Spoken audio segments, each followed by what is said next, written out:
중국은 대대적인 해군 훈련을 대만은 물론 한국 근처에서도 실행하고 있습니다. 이것이 한국과 가까운 산둥반도와 서해바다에서 재현되면서 우려를 더하고 있는 모습입니다. 그런데 중국은 최근 미 국방부가 제시한 한반도 관련 반전 카드로 크게 놀란 모습입니다. 특히 서해바다에서 한국을 경고하듯 군사훈련을 하는 것이 중국의 마이너스라는 관측이 나오는데요. 현재 중국이 한국 앞바다에서 훈련을 하려는 것과 왜 오히려 중국을 공경에 처하게 하는지 보겠습니다. 우선 중국은 자신들의 화력을 과시하고 동북아의 영향력을 키우는 것으로 노선을 잡은 듯합니다. 늘 해오던 군사훈련이라는 말을 해오고 있습니다만 이것은 핑계에 불과하며 실제로는 중국이 대만 해협에서 미국을 몰아내고 태평양 패권에 도전하겠다는 것입니다. 단순히 대만뿐만이 아니라 남중국해는 물론 남태평양까지 이제 미국과 상대하겠다는 것이죠. 최근 미국이 2차 대전 때 일본과의 전투에서 승리하고 자유를 안겨준 솔로몬 제도가 미국을 배신하고 중국과 군사안보 협정을 맺은 것은 오커스 연합의 미국과 호주에 매우 큰 충격적인 상황이 되었습니다. 호주도 지금까지 미국의 텃밭이던 남태평양에서 안보에 대한 우려는 거의 하지 않았습니다만 바로 앞바다인 솔로몬 제도에 중국이 군사기지를 형성할 수 있어 신경을 곤두세우는 것입니다. 러시아는 전쟁 중임에도 불구하고 동북아 일대에서 중국과 합동훈련을 진행한다는 폭탄 발표를 했는데 중국은 이번 훈련을 통해서 미국을 경계하면서 동시에 한국에도 영향을 끼칠 것으로 관측됩니다. 황당한 것은 이번 러시아 주도 군사훈련에 인도가 참여하면서 미국 연대를 흔들고 있다는 점입니다. 당시 이것은 인도가 러시아의 자원을 대대적으로 수입하기 위한 행동이라고 해석되었습니다만 이렇게 러시아가 주도하는 군사훈련까지 참여해 인도 태평양 전략의 퀴드 의미가 퇴색될 우려가 있습니다. 인도는 중국을 경계할 목적으로 퀴드에 참여했으나 갑자기 중국 러시아와 군사훈련을 한다는 것입니다. 2018년에도 러시아는 블라디보스톡에서 훈련을 진행했고 규모는 30만 명 이상 병력이 참가할 정도로 매우 큰 규모의 훈련이 진행되었는데 이번에는 러시아가 접쟁 중이라 어느 정도일지는 모르겠으나 인도까지 참여하기로 한 이번 훈련에 미국은 물론이고 다양한 국가들의 우려가 더해지고 있는 상황입니다. 반대로 중국 입장에서는 항상 자신들과 관계가 좋지 않은 인도가 미국의 등을 돌린 형국이니 당장 대만 문제도 그렇고 여러 가지가 중국에 도움이 되는 상황이라고 파악하고 있습니다. WSJ은 군사 전문가 인터뷰를 통해 중국은 이번 러시아 훈련을 통해서 자신들 아군이 많다라며 미국을 비롯한 동맹과 서방사회의 세력을 과시하고 힘을 드러내려고 애를 쓸 것이라 해석합니다. 여기에 결정적으로 인도까지 참여했으니 그러한 목표가 상당히 달성된 셈이라는 해석도 나옵니다. 그러면서 중국은 이제 대만뿐만 아니라 미군이 주둔하는 한국도 관리하겠다는 움직임을 보이는 것이죠. 중국은 최근 한국에 다양하게 압박을 가하면서 대만 못지않은 경고의 목소리를 내는데요. 또한 사드 배치 3부 원칙을 한국과 중국의 회담 결과에 상관없이 일방적으로 한국이 사드 안 하기로 했다라며 외교적인 결례는 물론이고 아나무 인식의 제멋대로 중국 외교부 발표를 하면서 물의를 일으켰습니다. 그러더니 이제 서해 앞바다에서 훈련까지 곁들이며 한국의 군사적인 위협을 더하는 모습입니다. 따라서 중국은 한국 반도체를 비롯해 사드 문제를 걸고 넘어지면서 북한과 연대할 것으로 보입니다. 이미 러시아와 중국은 유엔에서 북한의 미사일 발사를 제재하지 않으며 물의를 일으킨 바 있는데 이런 상황에서 중국은 한국을 다방면에서 압박하며 군사 위협의 수위를 높여가겠다는 것입니다. 앞으로 한국이 중국말을 듣지 않는다면 이런 식의 군사 압박을 더욱 늘리겠다는 것이죠. 상황이 이러하자 일부 누리꾼들은 올게 왔다라는 반응을 보이면서 중국의 움직임을 우려하고 있는데요. 만약 중국이 대만을 침공해 점령을 성공하게 되면 그 다음에는 한국을 노릴 수도 있다는 해석입니다. 중국은 한국에 여전히 한한령을 유지 중이며 동북공정을 지속하고 있는 국가이며 한국을 속국으로 치부하고 있는 국면이 지속되어 군사적 충돌이 충분히 일어날 수 있다는 것입니다. 또한 중국에서는 대만 침공 시에 한국이 투입되어 대만 방어를 할지 모른다는 우려도 하고 있습니다. 대만 공공방송에서는 여전히 대만전 발발 시에 미국은 물론 한국이 와서 지켜준다고 이야기하고 있습니다. 물론 이에 대해서 한국 대부분의 여론은 절대 한국의 군대를 대만에 보내서는 안 된다는 의견입니다만 중국에서는 미국이 주한미군을 동원하고 그 과정에서 한국군도 파견될 가능성이 적지 않다고 보고 있으며 미국 VOA 등에서도 일본은 확실히 대만전에 파병이 되지만 한국은 현재 참전 가능성이 적다고 하면서도 미국은 이런 상황이 벌어지면 한국이 대만전에 참전하기 원할 가능성이 크다고도 발언했습니다. 물론 한미 간에는 지금까지 이 훈련이 대부분은 대북방어용이며 딱히 중국을 겨냥하지는 않았습니다. 그런데 막상 중국이 이렇게 나오자 다양한 군사 채널에선 오히려 중국이 훈련을 하다가 곤란하게 된다고 예상합니다. 우선 중국은 이번 러시아 사태 이후에 자신도 우크라같이 대만을 침공할 수 있을 것이라는 믿음이 생겼으며 그 때문에 중국의 파워를 과시하면서 펠로시 의장 방문 뒤에 훈련과 무력 시위를 더해가고 있는데요. 하지만 미 CNN 등에서는 중국의 무기 대부분이 러시아 베이스라는 점을 지적하고 있습니다. 이번 러시아 침공에서 러시아 무기들은 소위 뻥스펙으로 과장되고 부풀려진 군 자원이 그대로 드러났습니다. 세계 2위의 러시아 군대라면 이미 우크라전을 끝냈어야 하지만 여전히 전쟁은 지속되고 있으며 그것도 미국의 하이마스 같은 다연장 로켓포나 곡사포 등이 효율적으로 활용되고 있는 것입니다. 서방에서 매우 결정적인 무기들을 제공하지 않았음에도 러시아가 전선에서 밀려나는 모습이 등장한 것입니다. 따라서 중국이 군사활동을 한국 근처에서 활발하게 전개하는 것은 이러한 약점이 노출될 수 있는 것입니다. 대만과는 다르게 한국은 주한미군까지 주둔해서 좀 더 면밀하게 중국 움직임을 관찰할 수 있습니다. 중국의 전략 전술과 병참, 무기의 활용 등이 미군에 더 적나라하게 노출되는 상황이라는 것입니다. 게다가 중국은 급주에 미 국방부가 발표한 자료에 매우 큰 충격을 받은 상황이 등장했는데요. 미 국방부가 중국의 군사이동 경로와 배치를 이미 모두 파악하고 있다는 점입니다.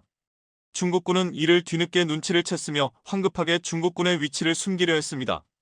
게다가 중국이 전자전에서 패했다는 것을 이미 미국 국방부는 알고 있었다는 것에 충격을 받은 것입니다. 아직 중국의 움직임을 비롯해서 레이더나 탐지 능력이 미국에 한참 미치지 못함을 드러내는 것입니다.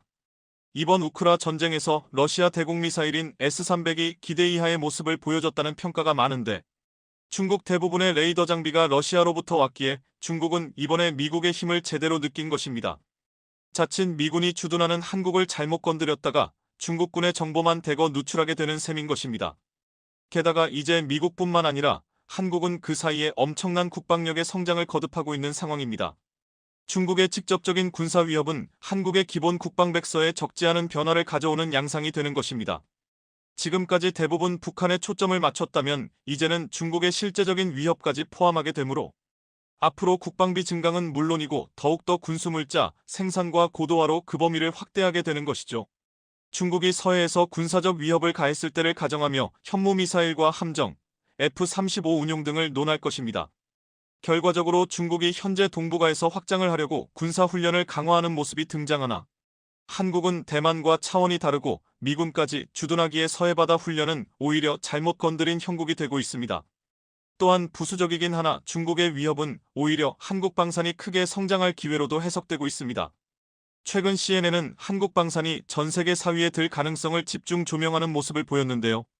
스웨덴 싱크탱크 스톡홀름 국제평화연구소에 따르면 한국 무기 수출액은 아직 세계 10위 수준이지만 CNN의 전문가들은 폴란드, 호주와의 무기 계약으로 한국이 K방산이라고 부르는 것은 이미 방산 메이저리그에 진입했다고 진단하며 한국 무기가 가성비 뛰어나다고 평가했습니다.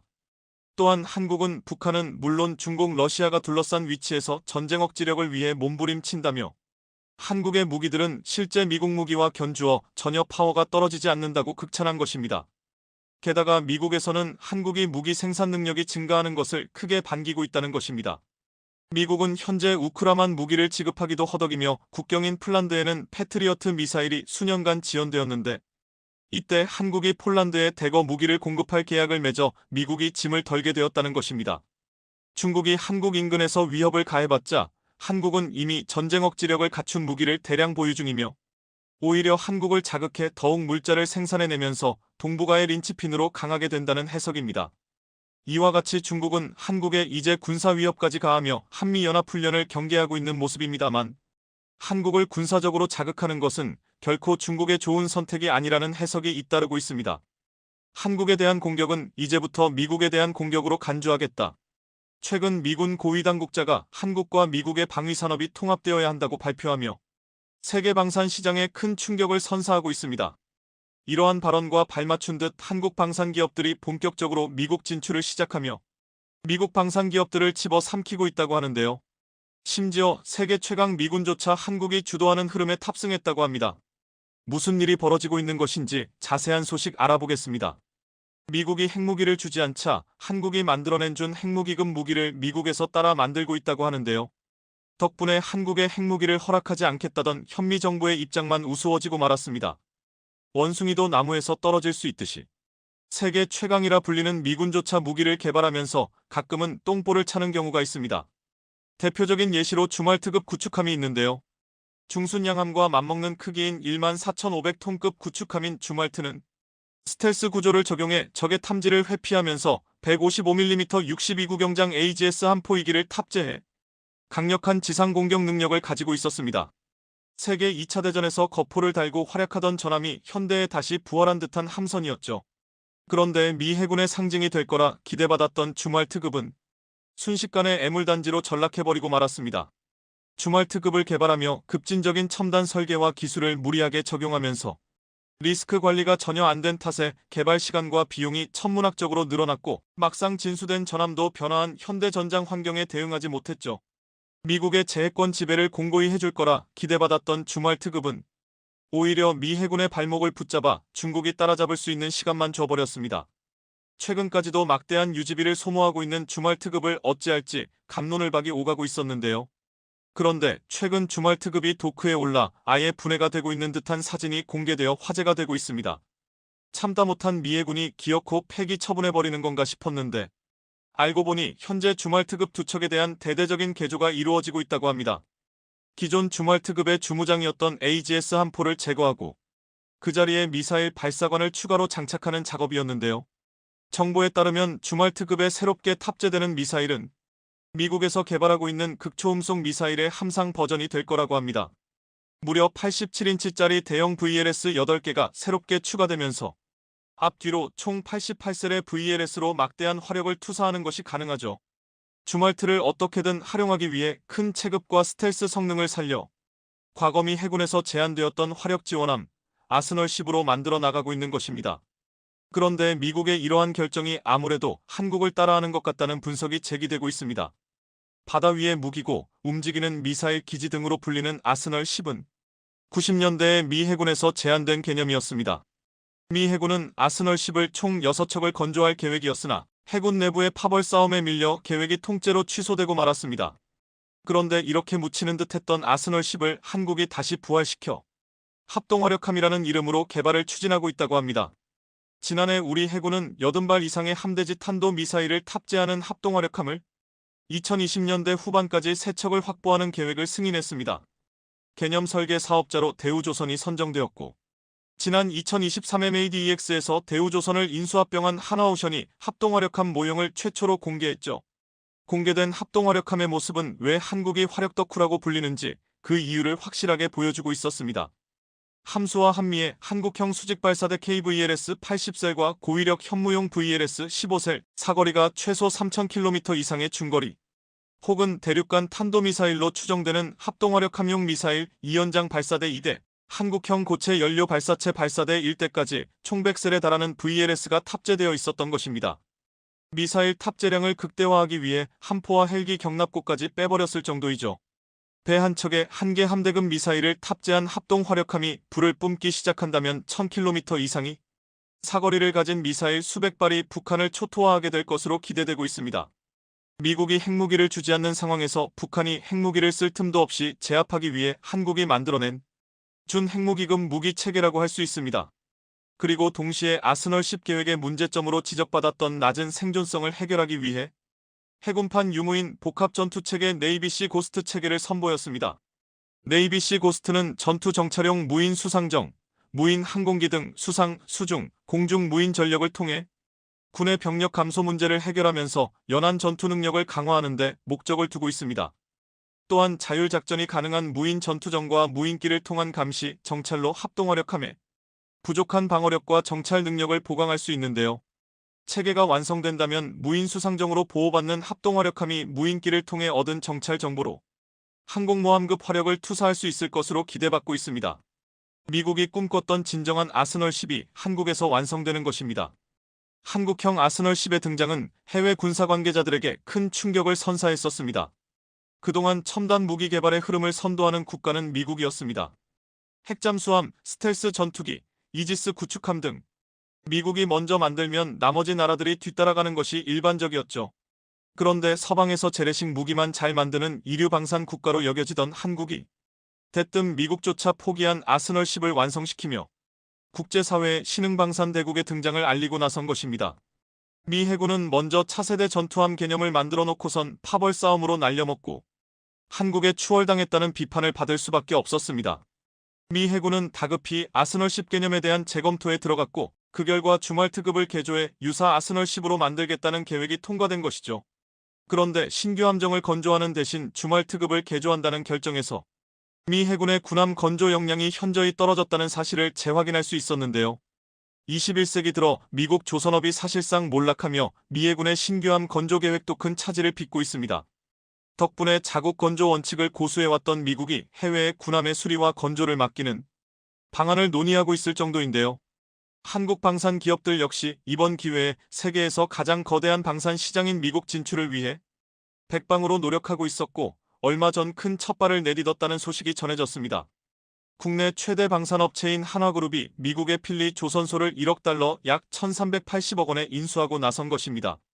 그런데 이 필리 조선소가 어디 있는지 살펴봤더니 미 동부의 필라델피아의 미 해군 기지 바로 옆에 붙어있는 조선소라고 합니다. 미 정부 기관의 발주를 받아 수행할 자격을 보유한 조선소로 향후 한화그룹이 미 해군 유지보수, 정비 MRO 사업에 진출하기 위해 인수한 것입니다.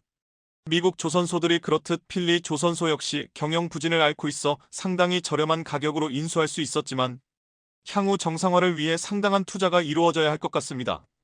그래도 꽁꽁 틀어막고 있었던 미국 시장의 빗장을 여는 값으론 아주 싸다고 할 수 있죠. 또한 필라델피아는 미 해군 최초의 조선소가 자리했던 곳이기도 합니다. 미 해군 최초의 전함 인디애나함과 마지막 전함 위스콘신함이 건조된 곳이 바로 이곳 필라델피아죠. 그 자리를 이제 대한민국의 방산기업이 차지하게 되었다는 것에서 운명을 느끼지 않을 수 없는데요. 미국 해군 장관 카를로스 델 토로는 한화의 미국 조선소 인수가 게임 체인저가 될 거라 환영하며 미국의 새로운 해양 전략에 있어 획기적인 이정표가 될 것이라고 발표했습니다. 미 해군이 중국에 따라잡히다 못해 추월당하고 있는 상황에서 한국의 도움은 가뭄의 단비와도 같았겠죠. 게다가 한국의 도움을 바라는 곳은 미 해군만이 아니었다고 합니다. 미 육군 고위 인사가 얼마 전 한미 공동 주최 대담에서 양국 군대가 통합된 것처럼 한미 방위 산업도 통합되어야 한다고 발언해 화제가 되고 있는데요. 지난 27일 미국 전략국제연구소 CSIS와 한국방위사업청이 개최한 대담에서 더글러스 부시 미 육군 획득 보급 기술 담당 차관보는 무인기와 전투 로봇 개발 경쟁에서 앞서 나가기 위해 인공지능 AI과 첨단 통신 네트워크 기술 분야에서 한국의 협력이 중요하다며 양국 간 공동 연구 개발과 공동 생산 협력이 필요하다고 강조했습니다. 그러면서 한미 군대가 긴밀히 통합되어 있는 것처럼 방위산업도 같은 방식으로 통합돼야 한다며 한국은 세계에서 손꼽히는 제조 강국 중 하나라고 덧붙였습니다. 이번 대담에서는 무인 무기 체계를 예시로 말했지만 미 육군 무기 도입 전반에서 한국과 협력을 추구하겠다는 뜻으로 받아들여지고 있습니다. 군축의 여파에 시달리는 곳은 미 해군뿐만이 아니었는데요. 우크라이나와 이스라엘 두 전쟁을 동시에 지원하느라 미 육군이 운용할 포탄 공급이 부족할 지경이었습니다.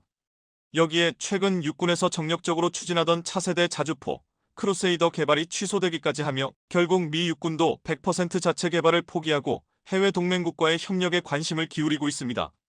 재래식 무기의 절대 강자 한국에게 거대한 시장이 새롭게 열린 것이죠. 그런데 이렇게 한미 공조가 굳건해지는 상황을 불편한 눈으로 바라보고 있는 곳이 있으니 바로 북한인데요. 북한이 오늘 새벽 탄도미사일 2발을 발사하여 논란입니다. 합동참모본부는 새벽 5시 5분과 5시 15분쯤 황해남도 장현 일대에서 동북 방향으로 발사된 탄도미사일 2발을 각각 포착하였다고 밝혔으며 EME 일측과 관련 정보를 긴밀히 공유하였으며 세부 재원은 종합적 분석 중에 있다고 전했습니다. 지난달 26일 이후 닷새 만에 이 같은 도발을 보인 북한의 여론이 굉장히 좋지 않은 상태인데요. 2020년은 이제껏 단 한 번도 겪어보지 못했던 한 해였다라면서 우리가 겪은 코로나 전염병에 대해서 이야기 보따리를 한가득 풀어낼지도 모르는 일입니다. 모든 사람들이 마스크를 쓰고 설사 그것이 가족이더라도 5명 이상은 만나서도 안 되고 모든 음식점이 9시에는 문을 닫아야 했고 1년 동안 많은 나라가 국경을 걸어잠그면서 자유롭게 여행도 하지 못하는 시기는 우리 생애 2020년이 처음이자 마지막이었다고 회상할지도 모릅니다. 그렇게 2020년은 개인에게도 기업에게도 국가에게도 너무나 힘든 한 해였습니다. 말 그대로 코로나로 시작해 코로나로 끝난 해였으니까요. 그런데 모든 기업들이 구조조정을 하고 파산을 걱정해야 하는 시기에 한 한국 기업은 전 세계에서 유일하게 흑자를 내고 있습니다. 어떤 회사일까요?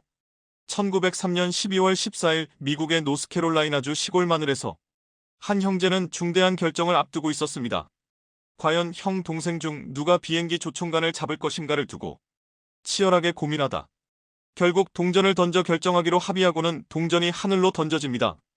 동전은 앞으로 떨어졌고 약속대로 형인 월버가 조총관을 잡기로 결정됩니다. 그는 나무와 천으로 만들어진 비행기 조총석으로 기어올라 엎드린 채로 준비를 마쳤고 이어 동생이 엔진에 불을 붙인 후 손잡이를 잡아당깁니다. 그러자 이 비행기는 경사로에 설치된 철로를 따라 서서히 미끄러지더니 15m가량 지난 후 하늘로 솟구쳤습니다. 그러나 비행기는 3초들 조금 넘는 시간 동안 날다 엔진이 꺼져버렸고 곧바로 모래사장에 떨어져 버렸습니다. 이것이 조류가 아닌 인류가 가장 오랫동안 비행에 성공한 최초의 기록이었죠. 바로 라이트 형제와 블라이어의 이야기입니다. 수차례에 걸친 시도 끝에 라이트 형제는 약 45분 동안 비행하는 데 성공하면서 드디어 비행기라는 불체가 인류사에 등장합니다. 하늘을 자유로이 날아다니는 새들을 보며 나도 저렇게 자유롭게 날고 싶다는 꿈은 예나 지금이나 민간의 공통된 꿈이었고 자유를 갈망하는 민간은 언제나 비상을 원했죠. 하지만 인간이 하늘을 나는 것은 불가능합니다.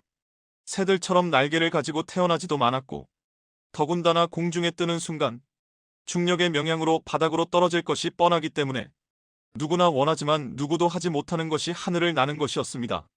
라이트 형제의 성공 이후로 유럽에서는 세계대전이 발발합니다.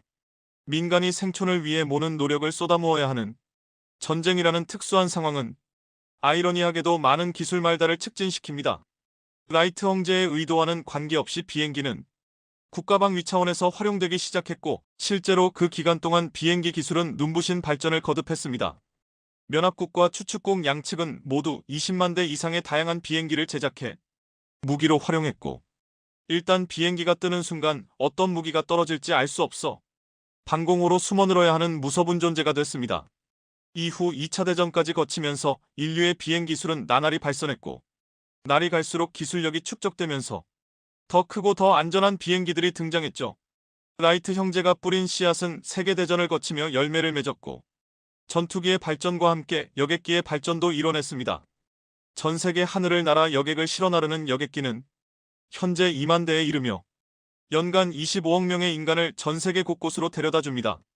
그러나 이렇게 자유롭던 사람들은 2020년 코로나 때문에 강제적으로 해외여행이 금지됐고 여행을 하지 못하는 것이 가장 힘들다는 조사 결과도 나왔습니다.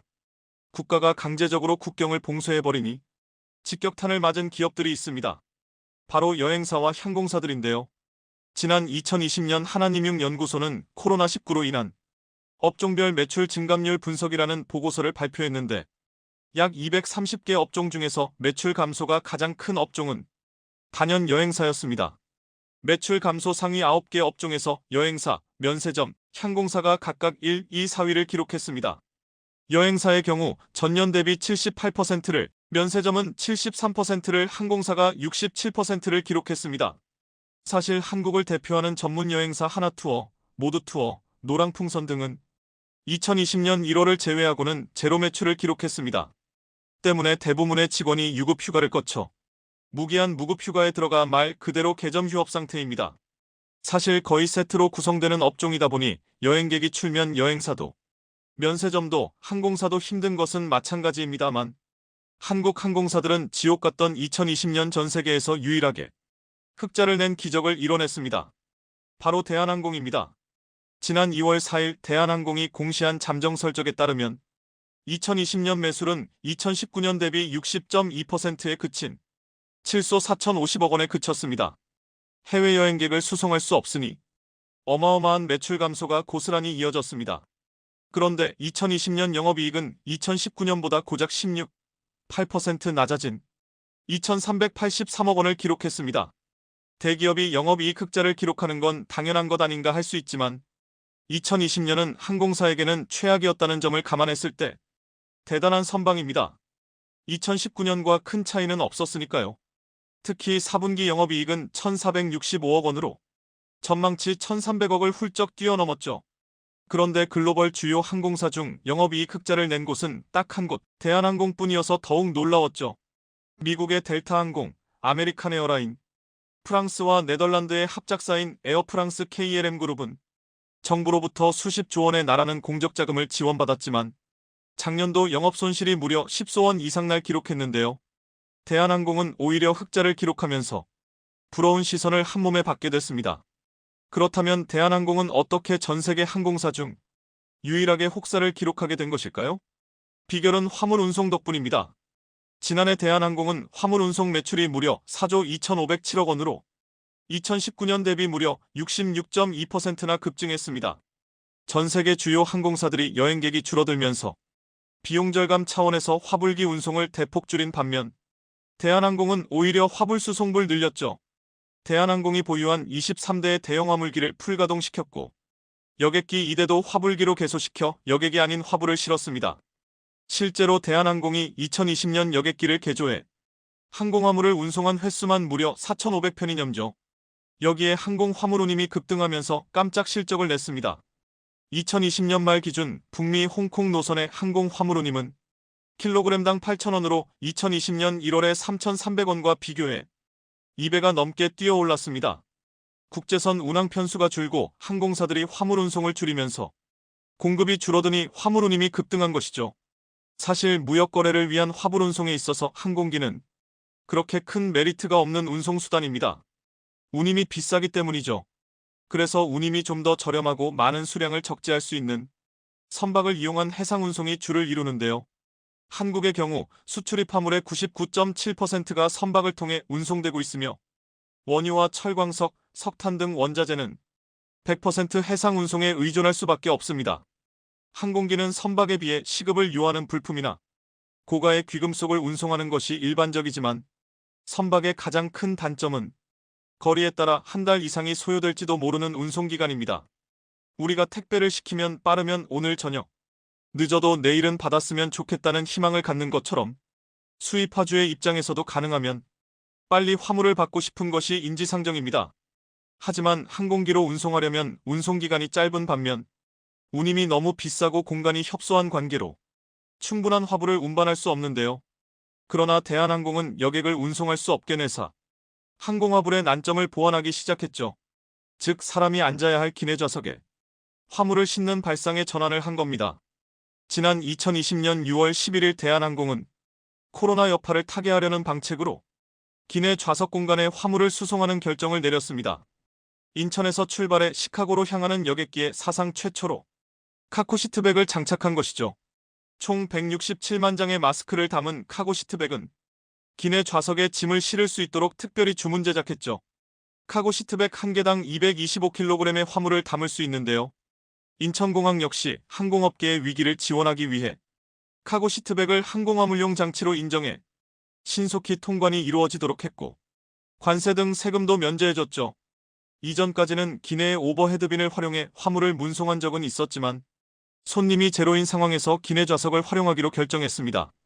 국토교통부 역시 화재 등 안전상의 이유를 들어 여객기 화물칸과 오버헤드빈 외에는 화물을 실을 수 없도록 규정했지만 화물 수요가 급증하고 항공사의 요청이 잇따르자 고정장치와 특별 포장을 조건으로 이를 허용해 주었습니다.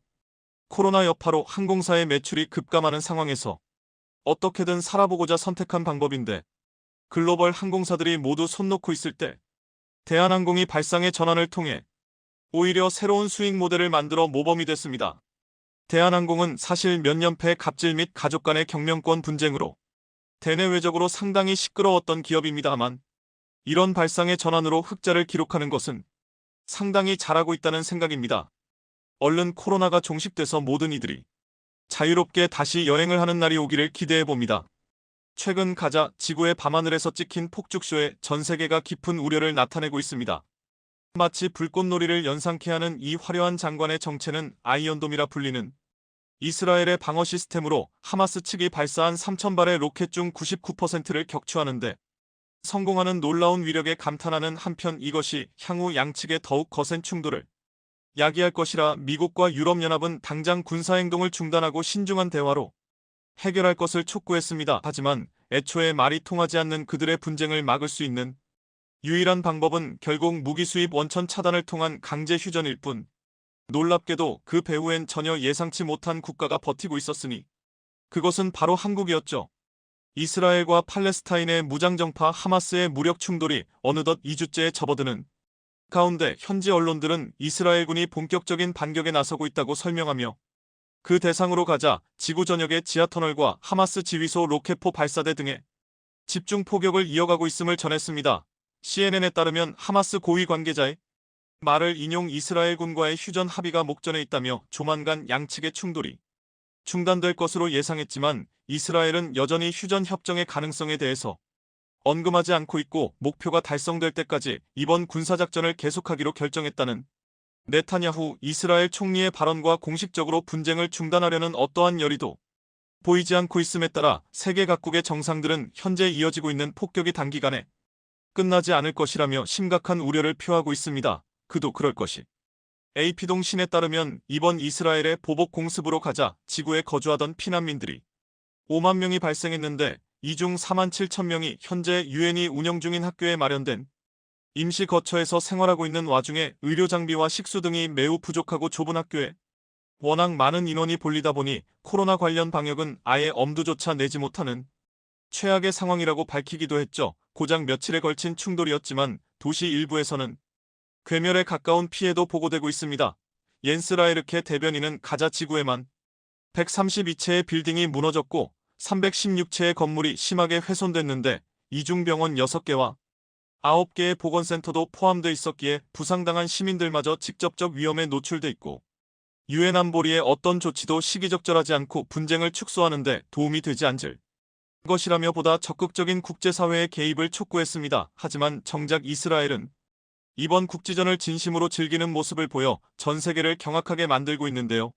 사실상 아이언돔의 톱보 무대가 된 현재 상황 속에 이스라엘의 무기회사 라파엘은 개당 $800에 불과한 하마스 로켓포를 격추시키는데 한 발당 $50,000에 달하는 미사일을 무려 600억어치 퍼부어대는 등 금액적으로 전혀 수지타산에 맞지 않은 행동을 이어가고 있는데 이는 단지 전쟁에서 이기기 위함이 아닌 천금 같은 세일지의 기회로 여기고 있다는 것이 전문가들의 공동된 의견이었습니다. 실제로 이스라엘은 아이언돔 배치가 완료된 바로 다음 해인 2012년 기다렸다는 듯이 가자 지구를 공습했고 그로부터 2년 후인 2014년에 이어 이번에도 또다시 의도된 공격을 행한 것에 대해 월스트리트 저널은 아이언돔의 막강한 성능이 다시 한번 확인됐다며 이는 즉시 인도와 UAE 연합 그 외 다수의 아시아 국가들로 하여금 구체적인 아이언돔 구매 검토 움직임으로 이어지고 있음을 보도했습니다. 아이언돔의 기술력 덕분에 이스라엘 측의 인명피해가 크게 줄어든 것은 다행스러운 일이라는 데는 의문의 여지가 없으나 전문가들은 이미 7년 전인 2014년 가자 침공 때부터 아이언돔에 대한 이스라엘의 지나친 의존이 장기적으로 그들의 안전을 해칠 수 있다고 우려한 바 있었는데 텔아비브 대학의 프로머 교수는 당시 워싱턴 포스트 기고에서 네타냐후 정부는 팔레스타인과의 평화협상 재개를 위해 노력할 의지가 없으며 그 근거로 아이언돔 있는데 왜 그러겠냐며 이스라엘 대중들이 자국을 안전하다고 굳게 믿는 한 정치 지도자들은 더 이상 폭력을 끝내기 위한 외교적 노력을 기울일 필요가 없게 될 것이라 주장하기도 했죠. 실제 2014년 당시 이스라엘 시민들이 전망 좋은 스테롯 언덕에 의자를 갖다 놓고 앉아 음료를 마시며 가자 지구에서 터지는 이스라엘 미사일 불빛을 영화 관람하듯 감상에 논란이 되기도 했는데 이들이 마음 놓고 그럴 수 있었던 데에는 전쟁 중에도 이스라엘의 상공은 완벽한 안전지대라는 확고한 믿음 때문이었습니다. 하지만 기적의 전술로 보이는 아이언돔은 장기적으로 전략적 실패에 노출될 수 있는 데다 이것이 외교적 노력을 대신할 수 없고 그래서도 안 된다며 진정한 평화를 가져다 줄 수 있는 유일한 것은 외교적 해법일 뿐 특히 이스라엘 측이 주장하는 하마스 로켓 제거를 위해 가자 지구 안으로 지상군을 투입시킬 필요가 없으니 양측의 인명피해를 줄이는데 도움이 됐다는 주장이 어불성설임을 분명히 했는데요. 덧붙여 양측의 군사적 힘의 균형을 깨드릴 수만 있다면 이것이야말로 아이언돔 이상의 평화적 대책이 될 것이 분명했기에 이들에게 무기를 제공하는 제3국의 수입 루트를 원천 차단시킬 것을 강력히 주장하기도 했습니다. 충격적이게도 그 중심엔 한국이 있었습니다. 지난 2014년에 벌어졌던 50일 전쟁은 이스라엘의 압도적인 군사력을 그대로 보여준 한판이었는데 워낙 민간인 피해자가 많았던지라 국제사회의 격렬한 비판과 함께 무차별 폭격 중단을 위한 인권침해 조사위원회를 구성하자는 유엔 측의 발의가 나오기도 했는데요. 당시 한국 정부는 이스라엘의 무기 수출과 관련 막대한 수익을 얻고 있었기에 이사회의 결의안 표결에서 기권하는 결정을 내렸는데 유엔 측 세관 데이터를 분석한 결과에 따르면 한국은 2014년 이후 무기 판매 금액만 무려 3천만 달러로 이전 6년간 총액보다 22%중 가한 수치를 보이고 있었고 2015년 들어 30%, 2018년의 경우 무려 4배 이상 증가하는 압도적 매출을 기록했습니까? 다 하마스와의 전쟁을 벌일 때마다 2배, 3배 확연히 증가하는 수출액은 그만큼 이스라엘군이 한국 무기에 대한 의존도가 상당하다는 명확한 증거이기도 했는데 심지어 그 종류도 일부가 아닌 수류탄과 어뢰 미사일과 탄약 등 사실상 육해공 전역에 걸쳐 있던 상황에서 일부 국가들은 한국 측에 가공할 무기 수출 제한이 이스라엘의 관기를 막을 수 있는 가장 효과적인 방법이며 또한 국제인권법상 거래조약 위반으로도 볼 여지가 충분했기에 이를 명분 삼아보다 신속한 제재를 요청하기도 했죠. 오죽하면 국제 엠네스티 측은 최근 금부 상하는 중국을 견제하기 위해 동남아시아 국가들이 무기 수입을 늘리고 있는 가운데 한국의 수출액이 10년 전에 비해 무려 13배 이상 성장하는 등 세계에서 무기 공급 증가율이 가장 높은 국가 중 하나로 떠오르고 있고 특히 이스라엘에 상당량의 폭탄을 공급하고 있다는 점을 들어 당시 윤병세 외교부 장관에게 직접 이스라엘로의 무기 이전을 전면 중단할 것을 탄원하는 서한을 보내기도 했습니다. 단편적으로 보자면 도대체 왜 한국은 국제사회의 비난을 감수하면서까지 이스라엘의 편을 드는가 싶겠지만 사실 여기엔 한국 정부가 드러내지 않은 고도의 전략적 이유가 숨어 있었습니다. 1995년 이래 꾸준히 경제적 의존관계를 형성해온 양국은 2000년대 들어 본격적인 군사교류를 시작했는데 한국군이 소유하고 있던 구식 셔먼 전차를 비싼 값으로 사간다거나 중동전쟁에서 쓰인 러시아제 전차를 군용기에 직접 실어 한국에 보내준다든지 심지어 서로 간에 군사교리를 참고해서 만드는 등 이 같은 행보는 특히 북한과 아랍 국가들의 협력에 대한 견제라는 공동의 목표 때문이었습니다.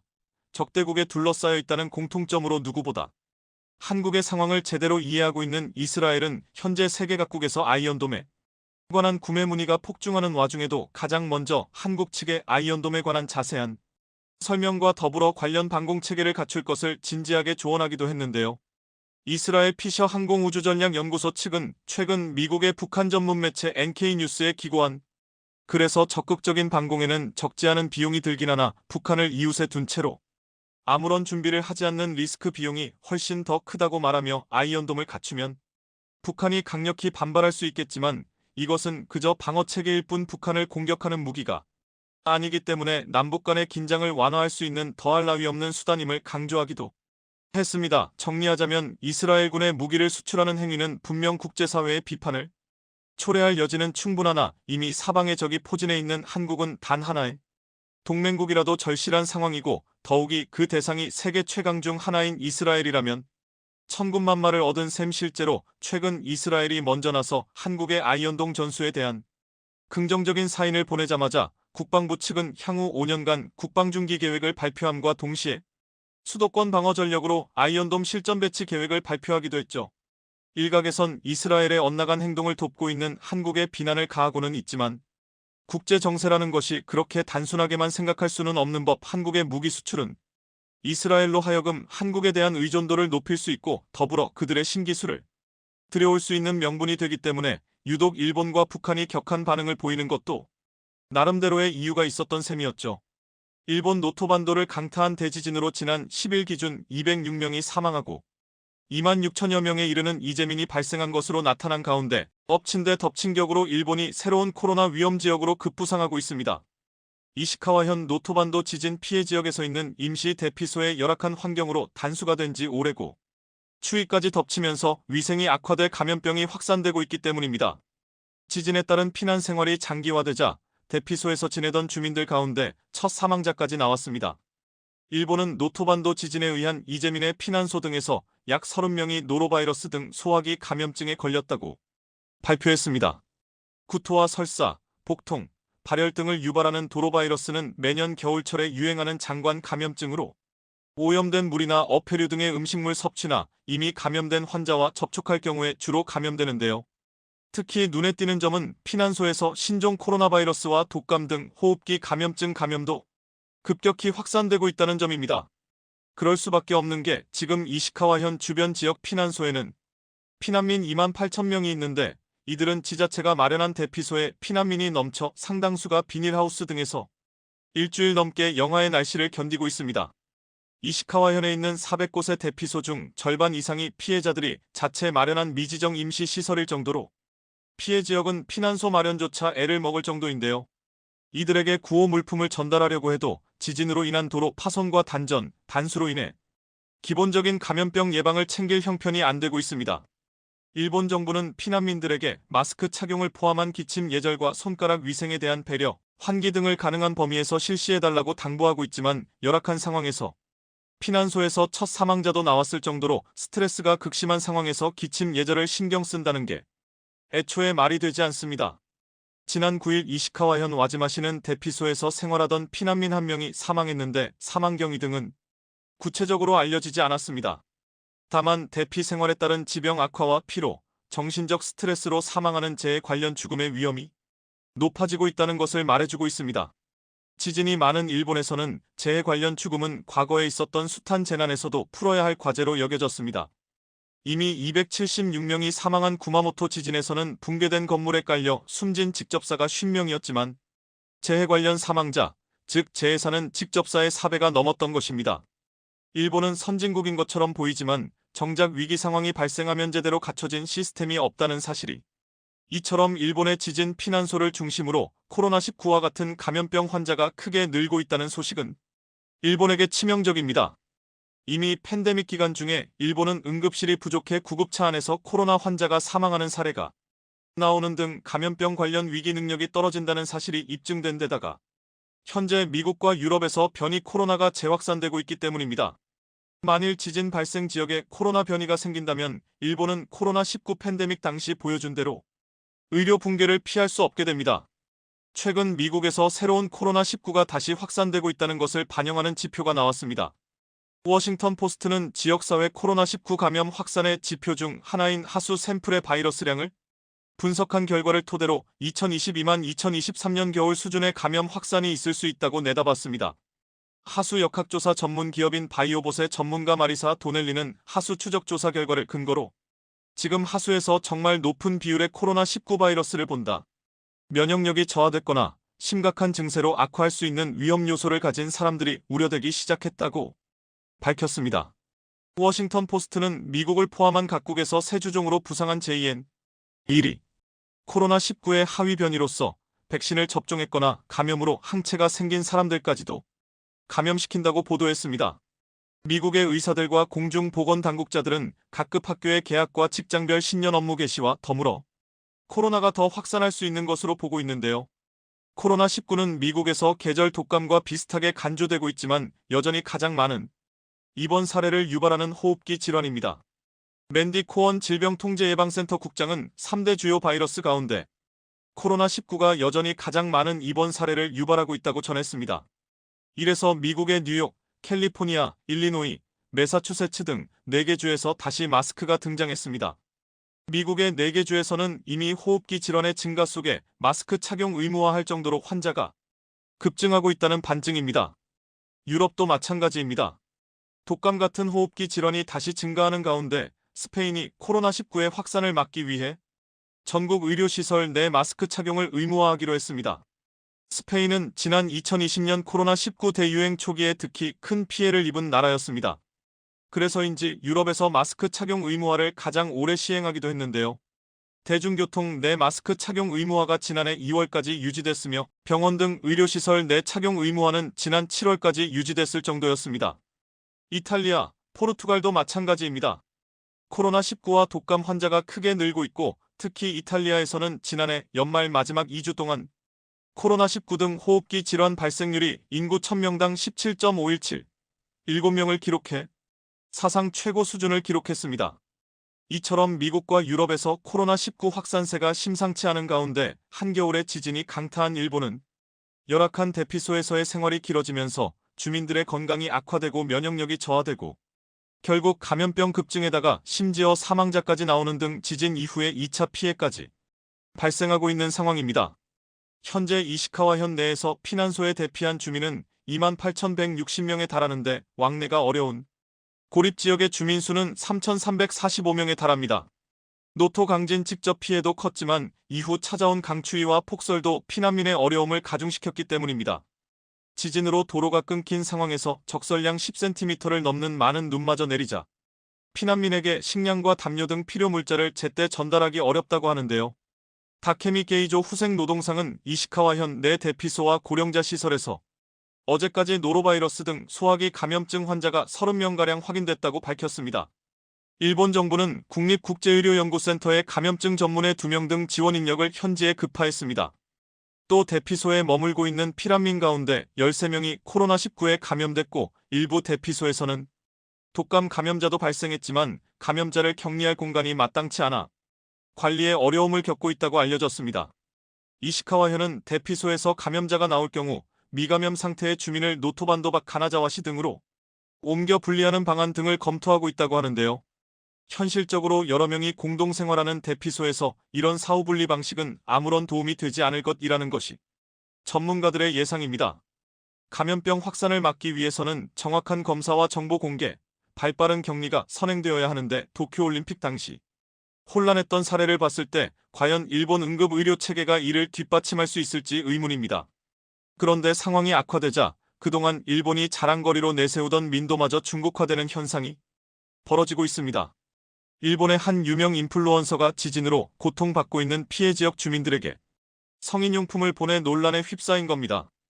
SNS에서 활발히 활동 중인 일본인 인플루언서 렌고쿠 코로아키는 지난 6일 자신의 SNS에 지진 피해를 입은 노토반도에 성인용품을 지원했다고 밝혔습니다. 7만여 명의 팔로워를 보유하고 있는 그는 지진 후 성범죄를 예방하기 위해 남성용 성인용품 300개를 보냈다면서 국가가 절대 지급해주지 않는 물건이야 말로 이재민이 갖고 싶어 할 것이라며 게시물과 함께 300개의 성인용품 사진도 올렸습니다. 이를 접한 네티즌들의 반응은 싸늘했습니다. 해시태그 이재민을 모욕하고 있다. 당신의 행동은 피난민에게 2번 고통을 주는 것이다. 해시태그 주목받기 위한 행동이며 쇼에 물과하다. 이게 진짜 도움이 될 거라 생각하나? 등등 비난 여론이 거세게 일었습니다. 현재 이시카와현에서는 수많은 사람들이 단전, 단수, 추위와 죽음의 공포, 그리고 친족을 잃거나 실종되는 아픔을 삭히며 열악한 대피소에서 지내고 있는데요. 이런 상황에서 비난받을 짓을 사서 했다는 말이 맞을 듯합니다. 일본의 민도가 왜 이렇게 떨어진 것인지 최근 한심한 사건 사고가 끊이지 않고 있습니다. 한국의 중요 광산을 빼앗으려던 중국에서 대충격 사건이 터져 난리가 나고 있습니다. 러시아의 우크라이나 대침공 사태에 엄청난 반전이 일어나 쑥대밭이 되고 있는 상황입니다. 이는 한국 첨단 산업을 한순간에 무너뜨리려다 자기 꾀에 넘어갔다는 분석입니다. 순식간에 몰락 위기에 처한 중국 최대 기업, 무슨 일이 벌어진 것인지 살펴보겠습니다. 한국이 해외 자원 확보에 시통을 걸었던 시기는 김대중 정부 때부터였습니다. 2001년 처음으로 해외 자원 개발 기본 계획을 수립하며 자원 외교의 기틀을 닦았고 노무현 전 대통령은 취임 이후 러시아와 아프리카, 브라질, 칠레 등 17개국을 순방하며 자원 외교를 펼친 바 있습니다. 그 과정에서 노무현 정부는 니켈을 전략 광종으로 처음 지정했고 안바토비 사업을 위해 2,600억 원 규모의 니켈 펀드를 출시하기도 했습니다. 안바토미 프로젝트는 2006년 10월 광물자원공사가 국내 기업 7곳과 컨소시엄을 구성해 아프리카 마다가스카르에 있는 니켈 광산 개발에 뛰어들었던 사업입니다. 해당 광산에는 현재까지 2조 원 이상이 투자된 바 있습니다. 안바토비는 원래 중국으로 넘어갈 뻔한 광산이었습니다. 중국 철강기업 시노스틸이 주요 주주들과 기본 협상을 끝내고 중국 당국의 승인만을 남겨둔 상태였기 때문입니다. 그런데 중국 정부의 승인이 길어지면서 광물공사가 그 틈을 비집고 들어간 것입니다. 발전소 건설 경험이 없는 중국 기업의 문제점을 지적해 낙찰 결정을 얻어낼 수 있었습니다. 당시 지분은 한국 컨소시엄이 27.5%, 캐나다 셰릿이 40%, 그리고 일본 스미토모 상사가 27.5%를 나눠 갖는 구조였습니다. 여기서 한국은 놀라운 옵션까지 얻어냈는데 수십 년간 전체 생산량의 절반을 공급받기로 했던 것입니다. 연평균 6만 톤 정도의 생산 목표로 봤을 때 3만 톤 정도가 확보됐던 셈입니다. 한 해 평균 국내 니켈 소비량이 12만 톤 정도인데 4분의 1에 달하는 엄청난 규모였습니다. 니켈 매장량은 1억 4,600만 톤 정도로 수백 년을 캐내도 고갈이 되지 않는 양입니다. 뉴칼레도니아 SNI, 인도네시아 소로 코광산과 함께 세계 3대 니켈 광산으로 통하고 있습니다.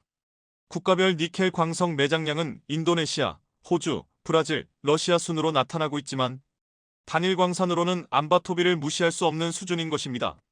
테슬라 최고 경영자 앨런 머스크는 최근 한 포럼에서 니켈의 중요성에 대해 이런 말을 했습니다. 모든 광산회사는 니켈을 많이 채굴하세요. 효율적이고 친환경적인 방식으로 채굴하면 테슬라는 그 기업과 오랜 기간 동안 엄청난 계약을 할 것입니다. 이렇게 니켈의 중요성을 언급했던 상황입니다.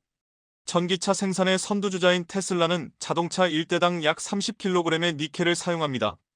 중세 독일 광부들은 구리와 비슷한 붉은색 물질이 들어있는 광석을 발견했는데 이 광석에서 구리를 얻고자 했으나 성공하지 못한 적이 있습니다. 이 광석에서 유독한 증기가 나왔기 때문입니다. 광부들은 이 광석을 악마의 구리라는 뜻을 가진 쿠페르니켈이라고 불렀고 그 후 1751년 스웨덴의 한 남작에 의해 니켈로 명명된 바 있습니다. 니켈은 19세기부터 산업 발전의 중요한 자원으로 자리 잡아왔습니다. 니켈은 대부분 스테인리스강의 합금 재료에 쓰이고 있습니다. 도금을 하면 광택이 아름답고 내식성을 뛰어나게 바꿔주기 때문입니다. 스테인리스강의 제조원가 중 니켈이 차지하는 비중은 60% 정도로 알려져 있습니다. 풍력발전 구조물 등을 포함해 건설, 가전제품, 자동차 소재 등에 쓰이고 있습니다. 니켈의 전 세계 생산량은 1년에 220만 톤 정도인데 160만 톤 정도는 건축 자재인 스테인리스강에 사용되고 있는 상황입니다. 그리고 현재는 4차 산업혁명의 주역인 전기차 배터리의 핵심 소재로도 쓰이고 있습니다.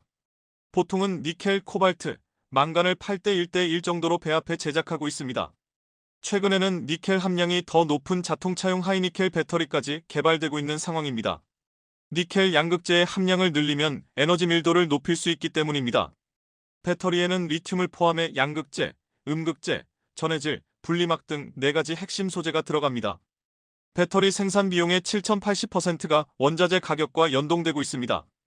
특히 한국 배터리 업체들이 선호하는 3원계엔 센티미터 원자재의 가격 상승세가 높은 편입니다. 중국이 주력으로 삼는 리튬 인산철의 FP 배터리와는 다른 소재를 쓰고 있습니다. 올해 2차 전지용 니켈 수요는 38만 톤으로 전망되고 2025년엔 84만 톤 정도로 확대가 예상되고 있습니다. 이렇게 중요한 니켈을 얻을 수 있는 암바토비 프로젝트의 성공 뒤에는 여러 난관이 있었습니다. 2009년 3월 군부 쿠데타로 과도 정권이 등장하면서 꼬이기도 했습니다. 새 정권이 로열티 인상, 무상 지분양도 등 무리한 요구를 해왔던 것입니다. 계획된 건설 일정은 지연될 수밖에 없었고 2011년 3월이 되어서야 완공이 된 바 있습니다. 그 후 2012년부터 니켈과 코발트가 생산됐는데 2014년경부터 수익이 나기 시작했습니다. 암바토비는 연간 4만 7천 톤 정도의 니켈 생산이 진행되고 있습니다. 연간 한국이 얻을 수 있는 수익은 7천억 원 정도로 예상되고 있습니다. 니켈 순 생산 원가가 톤당 1만 달러 이내이지만 이를 감안하더라도 최근 가격 상승으로 막대한 이득을 보게 되는 것입니다. 4년 정도면 투자액을 흑자로 돌릴 수 있다는 분석도 나오고 있습니다. 투자는 이명박 정부로까지 이어졌지만 노무현 정부의 최대 성과로 꼽히는 것도 이 때문입니다. 광물자원 개발에서 흔하지 않은 성공 케이스가 된 것입니다. 자원외교가 꼭 성공하는 것은 아니었습니다. 이명박 전 대통령도 자원외교를 확대 계승했으나 다양한 비리 사건과 투자 실패로 공기업의 재무 구조가 상당히 악화되는 사태를 맞기도 했습니다. 대표적 실패 사례로는 지난 2009년 석유공사가 4조 5천억 원 이상을 들여 인수한 캐나다 정유사 하베스트를 들 수 있습니다. 원유 가운데 98%는 물이고 나머지 2%만이 석유로 나타났던 것입니다. 8,090% 수준으로 수명이 끝나가는 유전이었는데 이후엔 아예 우물이 된 상황이었죠. 그만큼 자원 투자는 신중하게 결정하지 않으면 안 되는 사업입니다. 광물공사 또한 기타 투자 실패로 부채 비율 산정이 불가능할 정도의 잠식을 겪기도 했습니다. 이명박 정부 이전에는 부채 비율이 자본금 100%를 넘긴 적이 없는 건실한 회사였지만 2016년 말 부채 비율은 1만 %를 넘기도 했습니다. 7조 원에 가까운 부채로 완전 자본 잠식에 빠져 공기업 최초로 파산 위기에 몰렸는데 한국광해관리공단과의 통합으로 기사회생했던 상황입니다. 이런 상황을 노리고 중국은 암바토비를 빼앗을 궁리를 해온 바 있습니다. 광물공사는 부실을 해소하기 위해 2020년부터 지분 매각을 추진하기도 했습니다. 이때 지분 매입을 시도했던 곳도 배터리 경쟁국인 일본과 중국 회사였습니다. 중국 쪽에서는 최대 니켈사 칭산그룹이 군침을 흘렸고 일본 쪽에서는 스미토모 상사였습니다. 이들은 광물공사의 현재 재정 상황을 잘 알고 있기에 굳이 높은 가격에 지분을 사들이기보다는 조금 더 기다리면서 한국 정부가 더 낮은 가격에 내놓기를 기대하고 있었습니다. 그런데 스미토모는 과거 전범 기업이고 한일 관계가 최악이라 가능성은 희박했습니다. 이에 중국 업체는 해당 광산을 차지하기 위해 황당한 전략을 짠 바 있습니다. 한국이 암바토비 광산을 포기하도록 니켈 가격을 억누르는 전략을 썼던 것입니다. 중국 최대 니켈사 칭산그룹은 톤당 평균 18,000원 정도로 30만 톤 정도의 공매도 전략을 구사했던 것으로 나타났습니다. 이는 암바토비 연간 생산량의 6배가 넘는 규모입니다. 공매도는 가격 하락을 예상하고 해당 자산을 빌려 파는 것인데 가격이 떨어지면 싼 값에 해당 자산을 사들여 되갚을 수 있습니다. 그런데 예상과 달리 가격이 오르면 막대한 손실을 입는 구조입니다. 최근 가격 상승이 뻔한 상황에서 이런 포지션을 취한 이유는 암바토비 때문이라는 분석입니다. 그런데 모레 러시아의 우크라이나 침공 우려로 니켈 값은 조금씩 상승하기 시작했고 7일 기준 톤당 43,000달러를 기록하는 사태가 발생했습니다. 이는 전년 대비 132%나 폭등한 가격입니다. 러시아에서는 전 세계 니켈의 10%가량이 생산되고 있지만 과도한 상승이었습니다. 게다가 8일 장중 한때 톤당 10만 달러 이상으로 치솟았는데 이는 칭산그룹이 공매도 손실을 줄이기 위해 물량을 대거 사들였기 때문이라는 분석입니다. 이로 인해 영국 런던 금속거래소 LME에서는 니켈 거래가 일시 중단되기도 했습니다. 결국 니켈값 폭등에 중국 칭산그룹은 약 10조 원의 평가손을 입는 것으로 나타났습니다. 중국 업체의 대규모 손실 소식은 로이터 등 외신들을 통해 빠르게 확산되고 있습니다. 니켈 가격이 몰랐어도 다행히 한국은 암바토비 지분 확보로 어느 정도 커버할 수 있습니다. 1% 정도의 지분을 보유한 STX 주가가 갑자기 상승했던 것도 이 때문입니다. 게다가 포스코가 2006년부터 뉴칼레도니아 니켈 광산을 확보한 것도 힘이 되고 있습니다. 당시 포스코가 지속적 신뢰를 보이자 뉴칼레도니아는 연 3만 톤 계약을 하며 연간 단위로 승인하는 관례에도 불구하고 30년간 수출 승인을 해주기도 했습니다. 최근에는 뉴칼레도니아 대표단 일행이 전남 광양 포스코 합작사 SNNC를 찾아 포스코는 2030년까지 니켈 10만 톤을 자체 공급한다는 전략입니다. 한국 산업을 빼앗기 위해 호시탐탐 노리는 중국. 니켈 광산은 절대 뺏기지 말아야 할 것입니다.